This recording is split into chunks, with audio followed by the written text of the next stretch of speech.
بسم اللہ الرحمن الرحیم۔ السلام علیکم ورحمۃ اللہ وبرکاتہ۔ جمعے کے دن یہ عمل کریں، امیر ہو جائیں گے انشاءاللہ۔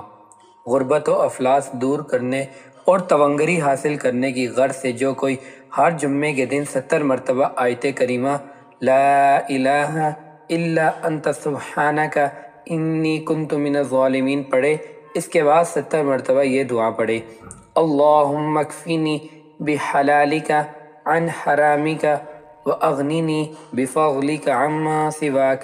انشاءاللہ تعالی 14 یوم کے اندر پردہ غیب سے ایسے اسباب پیدا ہو جائیں گے کہ رزق میں خیر و برکت پیدا ہو جائے گی اور وافر رزق مہیا ہوگا۔ اللہ تعالیٰ کے فضل و کرم سے غربت و افلاس کے دن بہت جلد دور ہو جائیں گے اور اس کی مداومت کرنے والا غنی ہو جائے گا۔ اللہ تعالیٰ اس پر رزق کے دروازے کھول دے گا انشاءاللہ۔ اس عمل کو خود بھی لازمی کریں اور صدقہ جاریہ کی نیت سے دوسروں کے ساتھ بھی ضرور شیئر کریں۔ السلام علیکم ورحمۃ اللہ وبرکاتہ۔